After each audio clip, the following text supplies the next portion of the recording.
จะ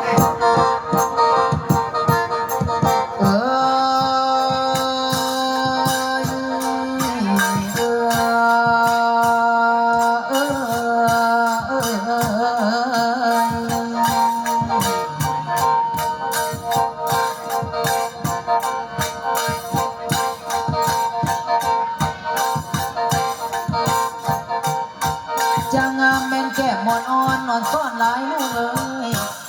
มือนี่อ่อนซ่อนสะท่าทานเพื่อทำท่านถวายทอดใจเขาปวดพองแผ่วประเสริฐแก้วรวยมานีท่านจัดงานในคืนนี้มหาดีเด้อพอขอเราเป็นขอด้วยย่อให้ท่านฟังอุตมาท่านตั้งบอกมีฟังเพื่อนหวยคือรักคนบอกเคยคุยสิสันคอนแค่ลาเศร้าพูดเล่าต้องใจกล้าศรัทธาคือความเสื่อสลาเพื่อพูดแท้บ่มุ่งเหล่เจ้าดังดำแม่นว่าบริสุทธิ์สื่อลำใจบอกกำมัวหมองเบิดทั้งสองพวงบลาเสียสีใดสำนึกอธิษฐานไว้ในสิ่งทำประจำใจย่างบ่ได้ไล่ปล่อยพ่อเมียเลยลูกหน่อยก็หวนหอยอยากแพงมีเมตตากรุณาโมทิตาเจียแจ้งตามแพงมโนมายเพื่อนว่ามีของหลายกว่าท่านหลายเพื่อแจกจ่ายเยือนตอนท่านใดเป็นตอนเป็นขันท่านหลายอันเอาใจใส่สร้างด้วยชิ้นเหลืองใสท่านโดยใจเจียแจ้งแสวงบันบอนบุญมืออื่นนะเพิ่นสิเค้นคู่บ้าบุญหวังเอาบุญคำส่งเพื่อมอบแด่พระสงฆ์เค้นแด่องค์พระเจ้าเพื่อนไปเขาทอดทานยามนั้นร่มพี่บ้านบ่ลบลีแม่นางพ่อลานี่เป็นสักขีพี่ย่างซอยพ้นท่านใหญ่แน่น้อยบ่มีพ่อยจะเสื่อมเสียพร้อมลูกเมียของท่านใจสิบ้านปลอดโปร่งบุญคืออานิสงส์สูงส่งพุ่งขึ้นหน้าทวีกาแก้มสูง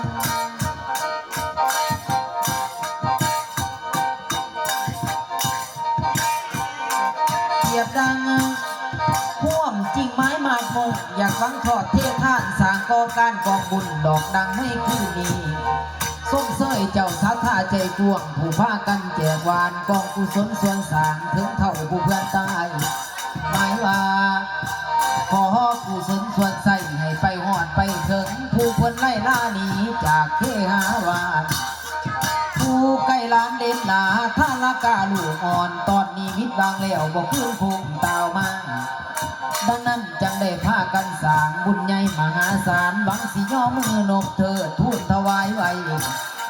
แต่งเป็นบุญแจกเขาเพื่ออุทิศไปให้วิญญาณผู้สิ้นสื่อนับถือคุณผูกมันพันเกี่ยวผูกบ่ไม้จังว่าขอบใจหลายศรัทธาเอื่อยและอ้ายผู้เอื้อนแอวไปหาจังใจเอาหมอลำไปซอยงานนี้อาหาโอสีกันไว้หลายแนวทุกอย่างทุกเรื่องเข็นออกให้ถึงได้ผู้ควรดังนั้นได้เจอตัวพี่น้องศรัทธาทานทั้งหมดผู้ที่มาทำบุญดอกดังเดียวโดยดาวงานนี้ตั้งอยู่เกหางห้องศรัทธาเจ้าภาพใหญ่เป็นต้นแม่สุนีผู้ที่ตกแต่งสร้างบุญนี้ดึงดีคอยว่า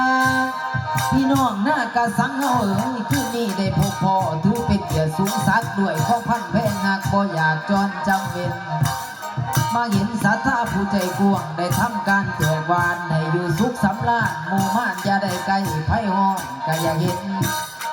เป็นจังบุญสืบสางจังได้ข่าวไปหาเสิร์ชศรัทธามาฟังผู้นั่งน้ำแนมไกลและขอพบขอบใจขอบบุญขอบคุณผู้สวยเสียตบมือนั่งเยี่ยมหมอลำไต่ก็ดีใจสมซื่อนะอย่างพี่ลึกคืนยิ้มสะอื้นสื่นใจ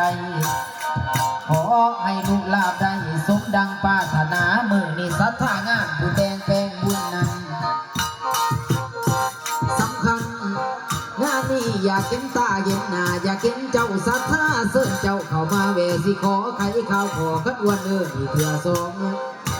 เมนไผ่นอทานเคนยกมือขึ้นเน่เกี่ยวนี่เสิร์ชเด้อทานอยากให้เพื่อนมาแวมอจำเพื่อนใส่หมวกฟังลำหมอลำบ่หูซื่อถามพ่อให้จำชื่ออย่ามีกับมีเว้นขอบใจเด้อทานเคนผู้นางน้ำไก่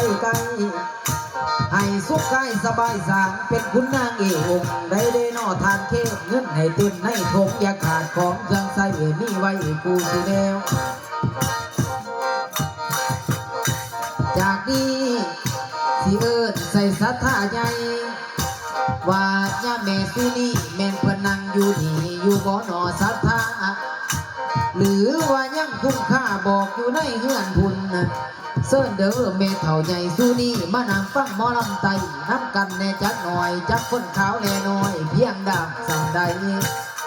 เขียนว่าแม่สุนี่หรือยังสาวสวยโกหมอลำบ่ทันจวบคิดอยากเห็นแม่เฒ่าก็เลยเอิ้นแนวเอา